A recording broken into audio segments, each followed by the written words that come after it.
एक अतिशय थरकाप उडवणारी बातमी समोर आली आहे। लग्नाच्या 2 दिवस आधीच एका तरुणाचा अपघाती मृत्यू झालाय।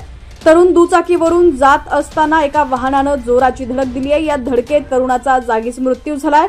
नंतर वाहन चालक फरार झाला। हा अपघात इतका भीषण होता की दुचाकीचा चक्काचूर झालेला आहे। या घटनेत तरुणाचा जागीच मृत्यू झालाय। फरार वाहन चालकाचा शोध पोलीस घेत आहेत।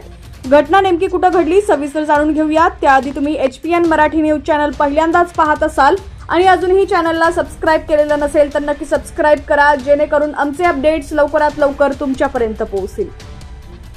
हिंगोलीच्या सेनगाव तालुक्यातील आजेगाव रस्त्यावर हा भीषण अपघात घडलाय। काल सकाळी अज्ञात वाहनाने एका दुचाकीस्वाराला धडक दिली। या धडकेत दुचाकीस्वाराचा जागीच मृत्यू झालाय। गणेश तनपुरे असं मृत तरुणाचं नाव आहे। तो सेनगाव तालुक्यातील कापडसिंगी गावाचा रहिवासी होता। गणेश याचा 2 दिवसानंतर विवाह सोहळा असल्याची माहिती नातेवाईकांनी दिली आहे। मात्र लग्नाच्या 2 दिवस आधीच गणेशचा अपघाती मृत्यू झालाय। तरुण दुचाकीवरून जात होता। या दरम्यान एका अज्ञात वाहनानं त्याला जबर धडक दिली। धडक दिल्यानंतर वाहन चालकानं घटनास्थळावरून पलायन करण्याचा प्रयत्न केलाय। पलायन करत असताना वाहन चालकानं त्याला 200 फूट फरफटत नेलं। फरफटत नेल्यामुळे तरुणाचा जागीच मृत्यू झालाय आणि दुचाकीचंही मोठं नुकसान झालंय। या घटनेची माहिती मिळताच परिसरातील नागरिकांनी घटनास्थळी धाव घेतली। ग्रामस्थांनी पोलिसांना अपघाताची माहिती दिली।